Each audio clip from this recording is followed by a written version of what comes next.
இங்கே குடியிருக்கும் பத்திரிகையாளர் அன்பர்களுக்கும் இந்த படத்தின் தயாரிப்பாளர் அன்பு சகோதரர்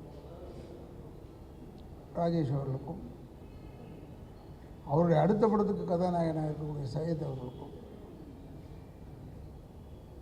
இந்த படத்தில் நான் உண்மையிலேயே இவனை நான் சொல்லணுன்னு தான் எனக்கு ரொம்ப ஆசை.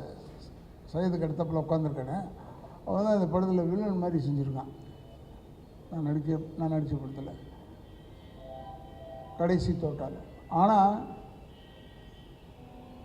இவன் வந்து அப்பவும் வந்து என்கிட்ட வந்து அழுதான். ராட்சசனில் விட ராட்சசனில் வந்து இவன் வந்து என்னென்ன மூஞ்சி தெரியாமல் பண்ணிட்டாங்க, இப்படியே பண்ணிட்டாங்க என்னென்னு அப்பவும் அழுதான். இப்போ எங்களை அழ வச்சான் இந்த படத்தில். அது மாதிரி நல்ல ஒரு அற்புதமான ஒரு நடிகர். மேலும் கடைசி தோட்டவுடைய இயக்குனர் நவீன் அவர்கள், உங்களுக்கெல்லாம் என்னுடைய வணக்கங்களை கூறி, இப்போ இந்த இடத்தை கொடுத்துருக்கும் அம்பிகா எம்பயர் நிர்வாகிகளுக்கும் என்னுடைய வணக்கங்களை கூறி, இந்த படம் வந்து கடைசி தோட்டம் வந்து பிரம்மாண்டமான படம், அந்த படம் இந்த படம்லாம் அப்படின்லாம் சொல்ல முடியாது. கதைக்கு தேவையானதை எடுத்திருக்காரு. ஆனால் எடுத்தது பூரா கொடைக்கானல், பாண்டிச்சேரி, இப்படி தான். எந்த பிளேஸுமே it is not a very cheap place. அது ரொம்ப அற்புதமான விஷயம் என்னென்னா, அதில் எல்லோரும் வாடகைக்கு ரெசார்ட்டுக்கு வந்து தங்குவாங்க. அதில் தான் கதை. அந்த ரெசார்ட்டில் தங்குறதுக்கு ஒவ்வொரு பேராக வரணும்ல. இப்போ சங்கர் கணேசனை பையன் எல்லாருமே வரணும். அதை திடீர்னு ஒரு மர்டர் ஒன்று நடந்துடும். மர்டர் நடந்ததுனால இன்வெஸ்டிகேஷன் போகும்போது தான் வனிதா வந்துடும். Vanitha is done excellent role. இதில் ரொம்ப பிரமாதமான ரோல் வந்து வனிதா செஞ்சுருக்கு. And she is also one of the pillars of the subject. நல்லா பண்ணியிருக்காங்க. என்ன ஒன்றுன்னா, நான் எல்லாரையுமே வந்து நீங்கள் என்ன போடுறதுக்கு ஏதாவது விஷயம் வேணுமேன்றதுக்காக சொல்கிறேன். ப்ரொமோஷனுக்கெல்லாம் வரணும் இவங்கெல்லாம். ப்ரெஸ்ஸில் இருக்கிறவங்க வந்து சீப்பு கிடையாது. ப்ரெஸ்ஸில் நம்ம போய் பேசுகிறதுனால நமக்கு என்ன வரப்போகுதுன்னா, எதிர்காலத்தில் நம்ம வாழணும்னா இந்த காலத்தில் ப்ரெஸ்ஸை மீட் பண்ணித்தான் ஆகணும். ப்ரெஸ்ஸுக்கு மரியாதை இல்லைன்னா அப்புறம் என்ன இருக்குது? அவர் வாண்டடாக சொல்கிறாரு, சார் ப்ரெஸ் மீட் மாதிரி வச்சுருக்கோம் சார், வந்துடுங்க சார்னா. எனக்கு வந்து இது 50th இயர் இல்லையா, எனக்கு உடம்பு சரி, சும்மா ஏரியா நீ வெளியே வேலைக்கு போகிறேன்னா இவர் என்ன செய்ய முடியும்? But my look out is I must come. If I ஆம் ஃப்ரீ நான் வந்துடுவேன் ப்ரெஸ் மீட்னா. அதனால் உங்களை நாங்கள் மதிக்கிறோம், எங்களை நீங்கள் மதிக்கிறீர்கள். நீங்கள் இல்லை என்றால் நாங்கள் இல்லை, நாங்கள் இல்லை என்றால் நீங்கள் இல்லை. இப்படித்தான் நம்ம வாழ்ந்துகிட்ருக்கோம். நாங்கள் இல்லைன்னா உங்களுக்கு செய்தியே கிடையாது. அதே போல் நம்ம எல்லாருமே உடன்பிறந்த சகோதரர்கள் மாதிரி பழகி கொண்டிருக்கிறோம். அஃப்கோர்ஸ் இப்போ காலங்கள் மாறிப்போச்சு. ஆனால் இப்போவும் இப்போ எனக்கு ஒரு சிலரை தெரியுது, சிலரோட பேசுகிறோம்னா, இப்போ சத்யாலேருந்து மணியனன்லேருந்து எல்லாரோடையும் உட்காந்து இப்போ கட்டி பிடிச்சி பேசிக்கிட்டு இருந்தோம்னா, நாங்கள்லாம் அவ்வளோ நெருக்கமாக இருந்தவர்கள். கொஞ்சம் பேர் இல்லை, இருந்தாலும் இப்போ தேவி மணியன்லாம் என்னை எப்போ பார்த்தாலும் நல்லா பேசுவாங்க. இருந்தாலும் ப்ரெஸ்ஸுன்னா உடனே நம்மளை வந்து இடகுடமாக எழுதுவாங்கன்னு நினைக்கவே கூடாது. இடகுடமாக எழுதுனா தான் செய்தி. இங்கே இந்த ஊரில் சொல்கிறேன், இடகுடமாக எழுதுவாங்க. எழுதினாலும் நமக்கு ஒரு பெரிய பாப்புலாரிட்டி. அதில் நம்ம நல்லது பண்ணிக்கிட்டே இருக்கணும், அப்போ தான் அவங்க எழுதுவாங்கன்னு இல்லை. கெட்டதையும் எழுதுவாங்க, நல்லதும் எழுதுவாங்க, ரெண்டுத்தையுமே எழுதுவாங்க. அதனால் இந்த படத்தை பொறுத்தளவில் இது ஒரு சின்ன படம் அப்படின்லாம் நினைக்காம, படத்தினுடைய நாட்டை பாருங்கள், எவ்வளோ எக்ஸலண்ட்டாக நவீன் அதை ட்ரீட் பண்ணியிருக்கான். இந்த கதையை செலக்ட் பண்ணி எடுத்த ராஜேஷ் ஆகட்டும், ரொம்ப அற்புதமாக பண்ணியிருக்காங்க. இது வந்து முதல்ல எனக்கு ஒருத்தர் சொன்னது, ஒரு ஆப்பிள் ஜூஸ் வாங்கி 4 பேருக்கு பிரித்தா அது தப்பு இல்லைல்ல. ஆனால் ஒரே ஆப்பிள் ஜூஸ் வாங்கி 16 பேருக்கு பிரித்தா தான் தப்பு அப்படின்னு சொன்னார். அது எதுக்கு சொன்னார்னு தெரியல, இப்போவும் அதை தான் ஞாபகம் வந்துக்கிட்டே இருக்குது. பட் அது கரெக்டான விஷயந்தான். ரொம்பவும் சிக்கனம் பண்ணால் படம் கெட்டு போயிடும். அது மாதிரி ராஜேஷ் அவர்கள் இந்த படத்தை வந்து நல்லபடியாக எடுத்திருக்காரு. அண்ட் நவீன் அவர்கள் வந்து ரொம்ப எங்களுக்கெல்லாம் சிரமம் இல்லாமல் நாங்களாம் நடித்தோம். ஒன்று கொடைக்கானல் இடம் ஒன்று இருக்குது, இருந்தால் கூட ஒர்க்குன்னு வரும்போது கொஞ்சம் கஷ்டம்தான். It was difficult. நல்லா பண்ணார். அண்டு என்னுடைய அத்தனை நன்றிகளும் ராஜேஷ்க்கும் டைரக்டர் நவீனுக்கும் சொல்லிக்கொண்டு இதில் கலந்து கொண்டு இருக்கும் சையத் அவர்கள். அவர் வந்து அடுத்த படத்துக்கு ஹீரோ, இன்னொரு படத்தில் ஹீரோ பண்ணியிருக்கார். இருந்தாலும் அவர் வந்து இதில் வந்திருக்காரும் போது எனக்கு மிகவும் பெருமையாக இருக்கிறது என்று கூறி அத்தனை பத்திரிகைக்காரர்களுக்கும் என்னுடைய வணக்கங்களை கூறி நன்றியை கூறி விடைபெறுகிறேன். நன்றி, வணக்கம். இந்த மாதிரி உங்களை காட்டியிருக்காங்க, நீங்கள் நாயகனா பண்ணுறீங்களா இல்லை வில்லனா பண்ணுறீங்களா? கதையின் நாயகன், கதாநாயகன் இல்லை, கதையின் நாயகன். அதை நான் ஒத்துக்கிறேன் சார். அப்புறம் வந்து நீங்கள் ரொம்ப நாளாக ஒரு வருத்தப்பட்டிருந்தீங்க, இந்த ஜோடியே கொடுக்க மாட்டுறாங்க படத்துலன்ட்டு. இந்த படத்தில் உங்களுக்கு ஜோடி வேறு கொடுத்துருக்காங்க. எப்படிங்க? ரொம்ப நாள் நீங்கள் வருத்தப்பட்டிருந்தீங்க ஜோடி எனக்கு கொடுக்க தரலன்ட்டு. இதில் வந்து நான் நல்லவனாக நடிச்சிருக்கேன், அதான் என் பெரிய விஷயம். நான் ரொம்ப நல்லவன். இது வரைக்கும் ஒரு ஜோடியோட போய் பாட்டு பாடினதோ கொண்டதோ இதெல்லாம் இல்லை. இதில் எல்லாம் வச்சுருக்காப்புல, எல்லாமே மாற்றிட்டார் எனக்கு கம்ப்ளீட்டாக. இதில் ரொம்ப குவைட்டாக பண்ண ஆரம்பிச்சிட்டோம். அதனால் ஒரு ஜோடி ஒன்று கொடுத்துருக்காரு. அதுலேயும் ஃப்ளாஷ்பேக்கில் தான் ஜோடி, நேர் சப்ஜெக்டில் ஜோடி கிடையாது. எஸ் அண்ணா, முந்திலாம் நீங்கள் வில்லனாக நிறைய படம் நடிச்சிங்க. இப்போ வந்து இந்த பிசாசு, ஜட்ஜாக நடிக்கிறது, இந்த மாதிரி வந்து நெகட்டிவ் இல்லாமல் நல்ல கேரக்டர் நடிக்கிங்க. உங்களுக்கு எது ரொம்ப பிடிச்சிருக்கு? வில்லனாக நடிக்க பிடிச்சிருக்கா அந்த மாதிரி கேரக்டர்? நான் நடிக்க வந்து வச்சுருக்கேன். இனிமேல் இது பிடிச்சது அது பிடிச்சதுன்றதெல்லாம் கிடையாது. எதாக இருந்தாலும் நடித்து தான் ஆகணும். ஏன்னா நடிகராக வந்துட்டோம். வரும்போது இப்போ இவர் சொல்கிறார் கதாநாயகன், எனக்கே ஆச்சரியமாக இருக்குது. நான் படம் பார்த்தேன், கதாநாயகனில் கதையின் கரு எங்களுக்கு எங்கள் சைடில் மாட்டிக்கிச்சு. அதுக்கேற்ற மாதிரி எடுத்திருக்காரு. அதனால் இவ்வளோ நாள் வில்லனாக பண்ணீங்களே, இப்போ நீங்கள் கதாநாயகனாக பண்ணியிருக்கீங்களேன்னு யாரும் கேட்க முடியாது. ஏன்னா இது இவர் செஞ்ச தப்பு, சாமிநாதன் செஞ்ச தப்பு. சும்மா எப்போ பார்த்தாலும் கதாநாயகன் கதாநாயகன் கதாநாயகன். நான் சொன்னேன் இப்போ கூட, கதாநாயகன் one of the main characters, அவ்வளோதான். நல்லா இருக்குது அதில். வனிதா விஜயகுமார் பிரமாதமாக செஞ்சுருக்காங்க. பட் இருந்தாலும் நீங்கள் சொல்கிறதுல வந்து ஒரு பெரிய சமாச்சாரம் இருக்குது. எப்படின்னா எனக்கு பொம்பளைகளை கொடுத்துட்டாங்கன்னா இதுதான் செய்வாங்க, ரேப் பண்ணுறோம். நல்ல கண்ணிலே பார்க்க முடியாது. நான் கெட்ட கண்ணில் தான் எவ்வளோ நாள் பார்த்துட்டு இருந்தோம். இப்போ கொஞ்சம் நல்ல கண்ணில் பார்க்க ஆரம்பிச்சிட்டோம். உங்களுடைய 50வது இயர், இந்த படத்துக்கு பேர் கடைசி போட்டால், அதாவது முடிய போகுது அப்படின்ற அர்த்தம். இதை எப்படி நீங்கள் பார்க்குறீங்க? அதெல்லாம் நான் பார்க்குறதே இல்லை. நான் பார்க்குறதே இல்லை. நீங்கள் சொல்கிறதுனால நான் யோசிப்பேன், கடைசி தோட்டம் அப்படிலாம் ஒன்றும் கிடையாது. சினிமாக்காரனுக்கு சாவே கிடையாதுங்க. செத்த கூட நீங்கள் படமாக எடுத்து காசாக்குறவன் தான் சினிமாக்காரன். இப்போ புரட்சித் தலைவருடைய மரண ஊர்வலத்தை எவ்வளோ பேர் எடுத்து எவ்வளோ பேர் போட்டிருக்கோம் இல்லையா? பேரறிஞர் அண்ணாவை போட்டதை விட புரட்சித் தலைவர் அதிகமாக போட்டிருக்கோம். புரட்சித் தலைவர் அம்மாவை அதிகமாக போட்டிருக்கோம். என்னென்னா சினிமாக்காரன் கொஞ்சம் ஆடட் அட்ராக்ஷன் அதில். அதனால் நமக்கு சாவுலேயும் வாழ்வு உண்டு. அதனால் இது கடைசி தோட்டாடுன்னு இப்போ நீங்கள் சொன்ன ஒன்று தான் எனக்கு ஸ்ட்ரைக் ஆகுது. 50வது படம், அதனால கடைசி தோட்டாடு. 51 நடித்தா ஒத்துக்க மாட்டீங்களா? என்ன ஒத்துக்குவீங்கள? அப்புறம் சார், ஆக்சுவலாக இப்போ நீங்கள் சொன்னீங்க இந்த சின்ன படங்களுக்கு எவ்வளோ தான் சொன்னாலும் நடிகர் இவங்களாம் வரமாட்டுறாங்கன்னு. ஒருவேளை நடிகர் சங்கம், இயக்குனர் சங்கம்லாம் சரியாக செயல்படாமல் இருக்குதுன்னு நினைக்கிறீங்களா? அது ஏன்டா நீ அமைதியாக இருக்க, தொலையில் மாட்டிக்கன்றத மாதிரி சொல்கிறீங்க. அதுக்கு இல்லை, அது பர்சனலாக ஒவ்வொருடைய இன்ட்ரெஸ்ட் இருக்குது. அது இன்ட்ரெஸ்ட் இல்லைன்னா தென் பிக்சர்ஸ் ஓடுறதெல்லாம் கஷ்டம். நம்ம நடிச்சிட்ட போது ஓடிடும்லாம் நினைக்கவே கூடாது. They must come for the promotion. At least வீட்லேயாவது அவங்க உட்காந்துக்கிட்டு அங்கேருந்து இங்கே வரத்துக்கு பிள்ளை வைக்கப்பட்டாங்கன்னா வீட்டில் உட்காந்து பேசலாம். Promotion must be there for a film. அது இருக்கிறதுல தப்பே கிடையாது, அது வரணும். ஆனால் 50 வருஷம் சினிமாவில் கற்றது என்ன பெற்றது என்ன, 40 ஆண்டுகள் அரசியலில் கற்றது என்ன பெற்றது என்ன? 40 ஆண்டு கால அரசியலில் கற்றது நல்ல பொது அறிவு, பெற்றது கெட்ட பேர்.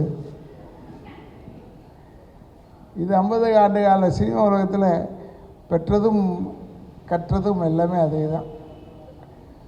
பெற்றது, நான் வந்து 1000 ரூபாயில் ஆரம்பித்தேன். 1974 கன்னட படம் நடித்தேன். அப்போ வந்து எனக்கு 1000 ரூபா சம்பளம். 1000 ரூபாயிலேருந்து இப்போ எவ்வளோ தூரம் வளர்ந்துருக்கேன்றதை நானே பார்த்து ஆச்சரியப்படுறேன், பிரமிக்கிறேன். இது ஒரு இவ்வளோ நாள் இருந்திருப்போமான்றது நீங்கள் சொன்ன மாதிரி அது டவுட்டு. பட் இருந்தாலும் இப்போ வந்து எனக்கு இதுதான் லைஃப் ஆகிடுச்சு. கட்டுறது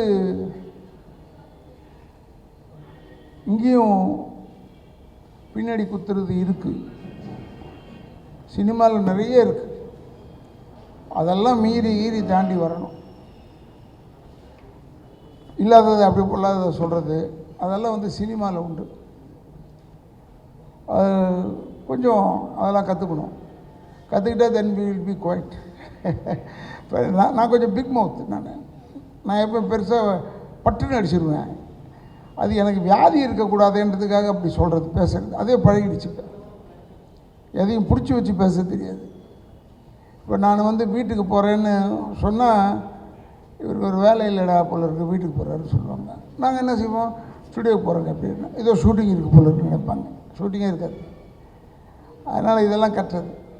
ஏன்னா cinema is a good world, very good world. யார்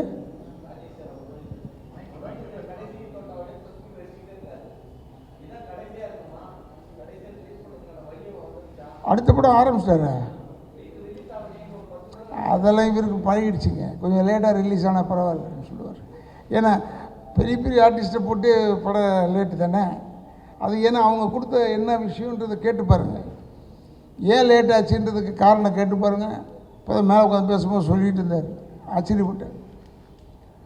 பட் அது இந்த படம்லாம் குயிக்காக முடிஞ்சு போச்சே ரிலீஸு. அதுக்குள்ளேயும் அடுத்த படத்தை பற்றி என்கிட்ட பேச ஆரம்பிச்சிட்டார். இந்த படத்தில் இந்த கேரக்டர் அதை மட்டும் பண்ணி கொடுத்துருங்க. சையது கூட அதில் நடிக்கிறார். அவன் சொல்லும் போது அது பெருமையாக தான் இருக்குது. அதனால் பெரிய படம் சின்ன படம்ன்றதுக்கு இல்லை, எல்லா படமும் தேட்டரில் வந்தால் தான் ஒரு மரியாதைன்னு இப்போ ஓடிடியில் சொல்ல ஆரம்பிச்சிட்டாங்க. புதுசு இல்லை, அப்போ கொஞ்சம் ஓடிடின்னு சொன்னாங்க. இப்போ ஓடிடியில் என்ன சொல்கிறாங்கன்னா தியேட்டருக்கு ரிலீஸ் பண்ணிட்டு தான் நீங்கள் வரணும்னு. அண்ட் ராஜேஷுக்கு தியேட்டருக்கு ரிலீஸுக்கு ஒரு பெரிய பேர்டன் இல்லை, அவருக்கு ஈஸியாக பண்ணுவார். ஏன்னா எல்லாம் வெல் பிளான்டு. அதுக்காக சொல்கிறேன். சார், நீங்கள் பல ஆண்டு காலம் அரசியலில் இருக்கீங்க, சினிமாவிலையும் இருக்கீங்க. இப்போ இவர் ப்ரொடியூசர் மியூசிக் டைரக்டர். இப்போ ப்ரொடியூசராக மாறிட்டார். நிறைய பேர் ஹீரோவாக ப்ரொடியூசர் ஆகிறாங்க, ப்ரொடியூசராக ஹீரோவாக ஆகிறாங்க. அது இப்போ எப்படி பார்க்குறீங்க? அதே மாதிரி விஜய் சாரும் சினிமாவில் அரசியல் போயிட்டார். நீங்கள் அரசியலில் பல காலமாக இருந்திருக்கீங்க. அதை பற்றி உங்களோட ஒரு 2 சில வார்த்தை. நாங்கள் அரசியலேருந்து வெளியே வரும்போது அவர் உள்ளே வர்றாரு. அது நான் நினச்சது உண்டு. விஜய் சாருக்கு ஏஜ் இருக்குது இல்லை, அதனால் எனக்கு அரசியலில் 40 ஆண்டு கால சர்வீஸ் இருக்குது. அப்போ எனக்கு தெரிஞ்சு போச்சு இதில் இருக்கிற குட்ஸ் அண்ட் பேட்ஸ் எல்லாம் தெரிஞ்சு போச்சு.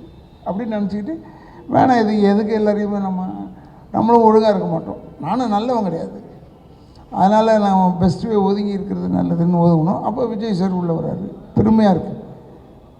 விஜய் சார்லாம் வரும்போது பெருமையாக இருக்குது. அவருக்கு அந்த இன்ட்ரெஸ்ட் வராரு. ஏன்னா பாலிட்டிக்ஸ்ன்றது உண்மையான மீனிங்காக பாலிட்டிக்ஸ்ன்றது டிஃப்ரெண்ட். அவங்க எல்லாம் என்னென்னா பொதுநலம் என்ன அதை கற்றுக்கலாம். அது நான் உண்மையிலே பொதுநலம்ன்றதை கற்றுக்கிட்டேன். குப்பை போடக்கூடாது, ஸோ பேச சொல்கிறேன். என் வீடை சுற்றி என்ன நடக்குதோ அதை சொல்கிறேன் நான். அதனால் இதில் வந்தது நல்லது தான். பொது அறிவாது வரும், நமக்கு டெவலப் ஆகும். ஆனால் எத்தனையோ படத்தில் அமைச்சராக நடிச்சிருக்கீங்க. நிஜ வாழ்க்கையில் எம்எல்ஏ மட்டும் தான் நீங்கள் அமைச்சர் ஆகலை. அந்த வருத்தம் உங்களுக்கு இருக்கா?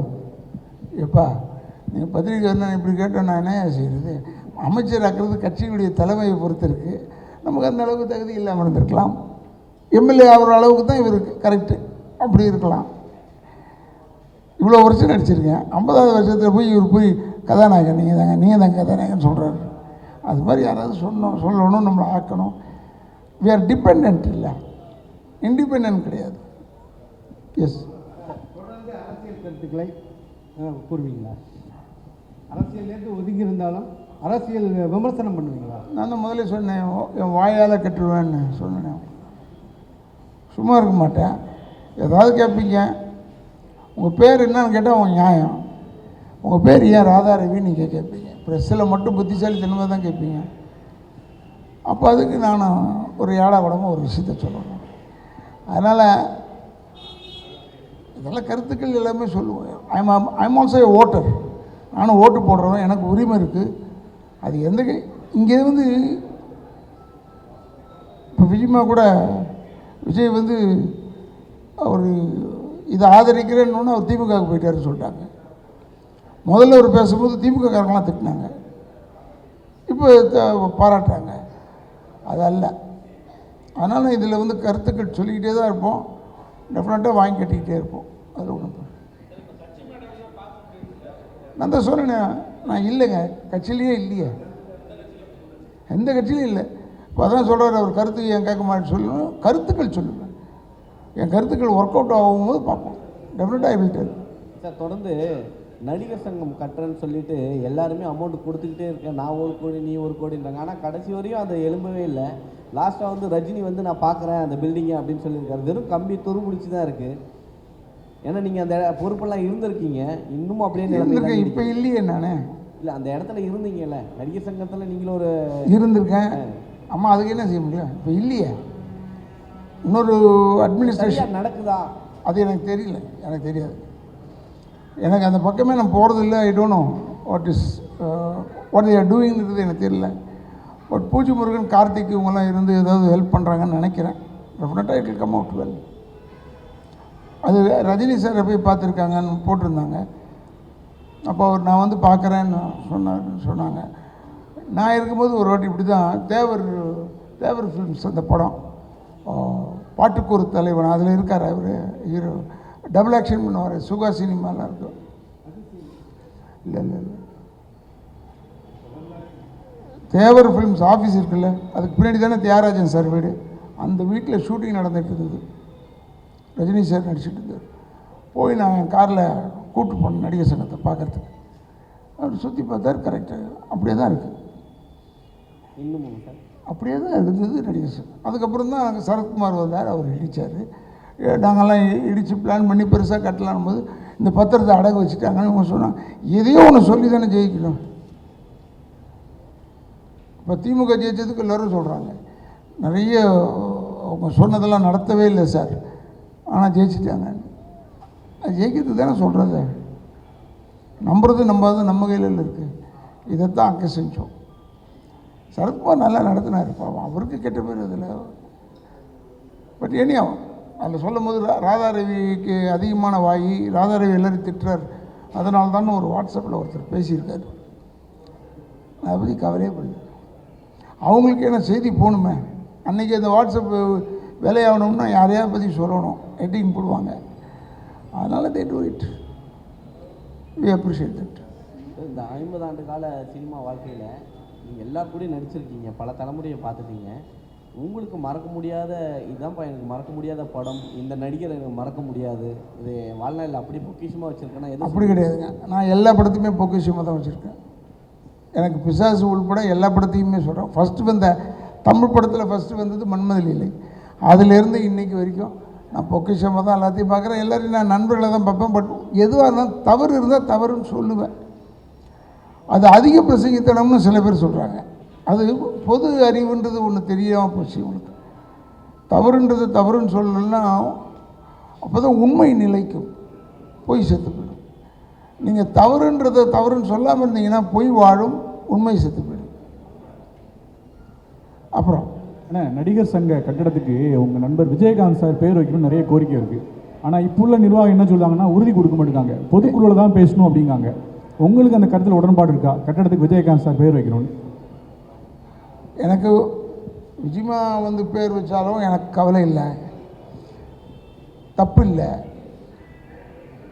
அவர் அதுக்கு முன்னாடியே தலைவர் வந்து செயலாளர் வந்து நடிகர் சங்க செயலாளர் விஷால் வந்து அப்போவே சொல்லியிருக்காரு, ஏதோ வேறு தளபதி பேர் வைப்போம், கலைஞர் பேர் வைப்போம், இப்போ விஜயகாந்த் பேர் வைப்போம், 3வது பேராக இருக்குது. இன்னும் ஒரு 2 பேர் இருக்கட்டுமே, டைம் ஆகட்டும் சார். இப்போ சினிமா பொறுத்த வரைக்கும் தமிழ் சினிமாவில் வந்து அதிகமாக ஏஐ யூஸ் பண்ணுறாங்க சார். ஏஐனா கம்ப்யூட்டர்னு சொல்லிட்டு வாய்ஸ் ஓவர்லாம் கொடுக்குறாங்க. அதே மாதிரி வந்து உங்கள் படமும் வந்து இப்போ இன்றைக்கி ப்ரெஸ் மீட் நீங்கள் வச்சுருக்கீங்க, அதே மாதிரி தாஜில் வந்து இந்தியன் 2 வச்சுருக்காங்க. ஸோ 2 பேருக்கும் ஏதாவது ஒரு கிளாஷ் உண்டா? அதனால தான் வச்சுங்க உடனே. ஐயோ இந்தியன் 2 எவ்வளோ பெரிய படம், நம்மது என்னங்க புஷ்காண்டு படம். அவர் வந்து இப்போ ப்ரெஸ் மீட் வைக்கிறாங்களா, அதுதான் எங்கள் மொத்த படம். அதனால் நீங்கள் அதையும் இதையும் கம்பேர் பண்ணணும். தட் இஸ் அவங்களாம் கட்டி முடித்த கோபுரம், நாங்கள் குவிந்து கிடக்கும் செங்கல்.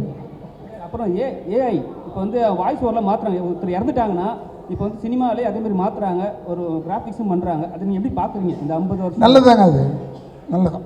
இப்போ ஏஐ வந்ததுனால எங்களுக்கு ஏற்கனவே டப்பிங் வந்ததுனால என்னென்ன மெயின் ஆர்டிஸ்ட்டு அவங்க வாய்ஸ் இல்லைன்றது தெரிஞ்சு போய் லேடி ஆர்டிஸ்ட்லாம் வந்துட்டு எதுக்கும் வராதது காரணம் தான். நம்ம வாய்ஸுக்கு போய் வேறு வாய்ஸ் யூஸ். இப்போ ஏஐ வந்தோன்னே இப்போ எனக்கெல்லாம் ரொம்ப சந்தோஷம். நம்ம இல்லைன்னா கூட நம்மளை போட்டு எடுத்துருவாங்க, எனக்கு சந்தோஷம். நீங்கள் இப்போ அரசியலில் ரொம்ப காலமாக இருந்தீங்க, இப்போ விலகிட்டேன்றீங்க. ஆனால் அரசியல் கண்டிப்பாக பேசுவேன்னு சொன்னீங்க. நேற்று கூட வந்து பெரிய தலைவர் வந்து சாகடிக்கப்பட்டிருக்காரு கூலிப்படையால், ஆம்ஸ்டாங்னு ஒருத்தர். அவர் உங்களுக்கு தெரியும். ஆனால் இப்போ நடக்கிற ஆட்சியில் வந்து நிறைய கொள்ளைகள் நடக்குது. நீங்கள் எப்படி பார்க்குறீங்க அதை? எனக்கு இப்போ ஆம்ஸ்டாங் செத்து போயிட்டாருன்ற கவலை தானே ஒழிய வேறு எதுவுமே எந்த நோக்கத்துலையும் பார்க்கலாம். தப்பு தானே. Armstrong is very good man. எனக்கு ஃப்ரெண்டு தான். எனக்கு தெரியும், ஒரு வாட்டி வந்திருக்காரு, பார்த்துருக்கு, ஒரே ஒரு தடவை பார்த்துருக்கேன் ஆம்ஸ்டாங்க. But is a nice man.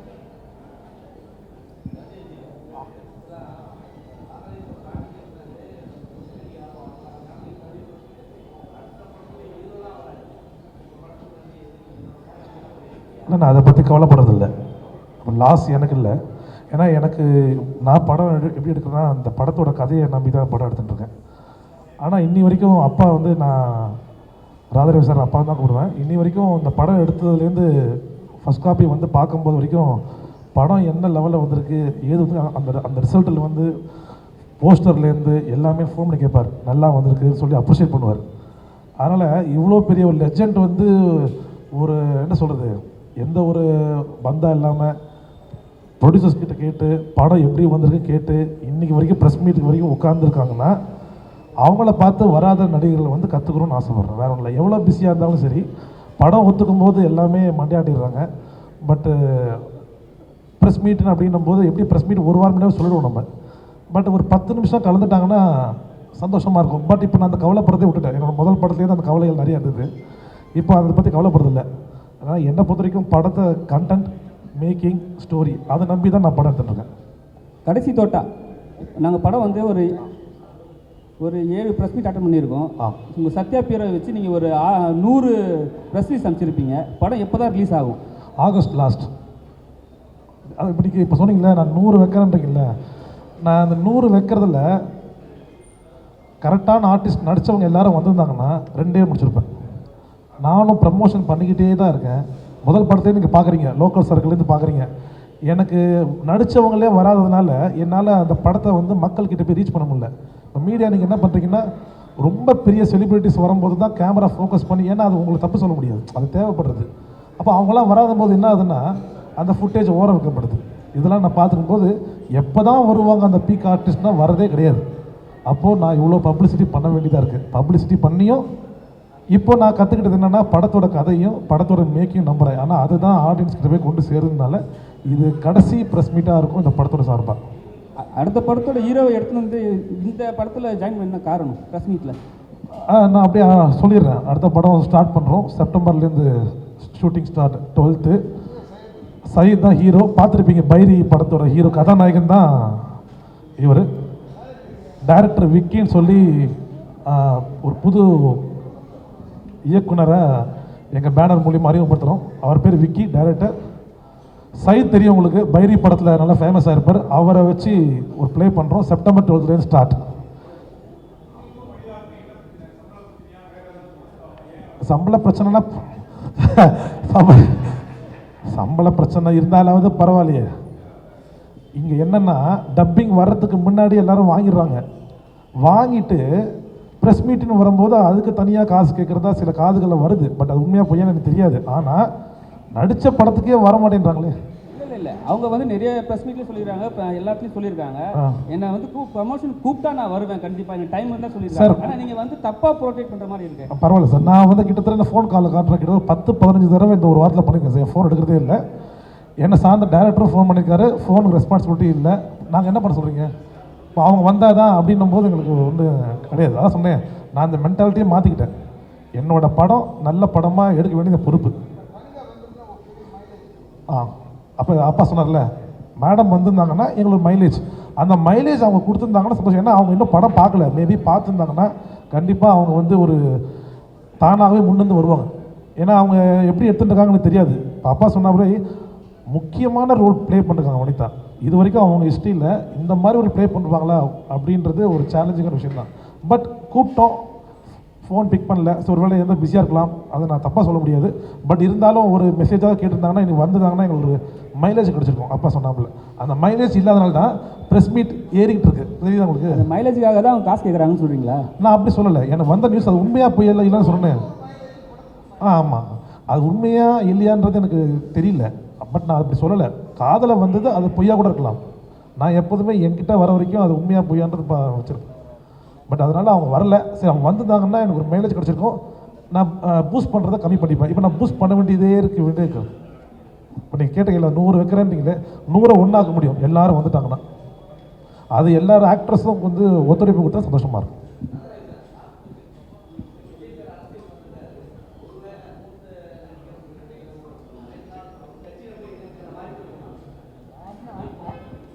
அழைத்தால் போய் சேருவேன், அவ்வளோதானே. அதே மாதிரி முக்கியமாக என்னோட படத்தோட முக்கிய கதாபாத்திரம் நடித்த யாசர், ராட்சசன் படத்தில் பார்த்துருப்பீங்க. அவர் தான் அடையாளம் தெரியாது, இந்த படத்தில் நல்ல அடையாளம் தெரியும். ஒரு முக்கியமான கண்டென்ட் ப்ளே பண்ணிருக்காரு பிரதர். பேசுங்க பிரதர். எல்லாத்துக்கும் வணக்கம். அதான் ராட்சசன் படத்துலேருந்து கண்டினியூஸாக நிறைய படங்கள் கொஞ்சம் நெகட்டிவ் ரோலாக பண்ணிகிட்டு இருந்தேன். இங்கே மிகைப்படுத்தி சொல்லலை, நான் யாக்கைன்னு ஒரு படம் பண்ணேன். கழுகு கிருஷ்ணா சார் தான் ஹீரோ. ஸோ அதில் ராதாரவி சாருக்கு வில்லனுக்கு சின்ன வயசு கேரக்டர் பண்ணேன். அப்போ நடிக்கும் போது தெரியல. ஸோ படம் முடிஞ்சு டப்பிங் அப்போ சார் பார்த்துட்டு இந்த பையனுக்கு ஏதோ ஒரு பவர் இருக்குது, இவன் நெகட்டிவாக கலக்குவான்னாரு. சத்தியமாக சார், அது இன்றைக்கி எனக்கு நிறைய படங்கள் என்னை கூப்பிட்டு நான் அது எனக்கு எப்படி சொல்கிறது, மீசை தாடி இருந்தால் தான் அந்த அளவு நெகட்டிவாக இருக்கும்னு நிறைய பேர் சொல்லுவாங்க. பட் நமக்கு எனக்கு எதுவுமே இல்லை, சின்ன பையன் மாதிரி இருக்கேன். இது இந்த கேரக்டர் நெகட்டிவாக பண்ணி ரீச் ஆகுமான்னு பார்க்கும்போது ஸோ அவங்க சொன்ன வார்த்தைகள் தான், அதுதான் இந்த அளவுக்கு நிறைய பேருக்கு நிறைய நெகட்டிவ் கேரக்டர் பண்ணி நல்லா ரீச் ஆச்சு. ஸோ சின்ன பசங்களாம் பார்த்து பயப்படுவாங்க உங்கள் கேரக்டரை பார்த்தா அப்படி சொல்லும்போது. ஸோ இதுதான் நம்ம உண்மையாக ஹார்ட் ஒர்க் பண்ணியிருக்கோம் அப்படின்னு. ஸோ இதுலேயே அதே தான் ராஜேஷ் சார் கூப்பிட்டு இந்த கதை சொன்னாங்க, இது ரொம்ப நல்லா இருந்துச்சு. ஸோ எனக்கு என்னென்னா ராதாரவி சார் கூட பண்ணுறது ஸோ எனக்கு இன்னும் ரொம்ப பிடிச்சிருந்துச்சி. ஸோ அவர் கூட பண்ணதுனால படமும் நல்லா வந்திருக்கு. நவீன் அவங்க தான் டைரக்டரு. ஸோ நல்ல படம், கண்டிப்பாக இது நல்லா பேசப்படும் கண்டிப்பாக. தேங்க்யூ.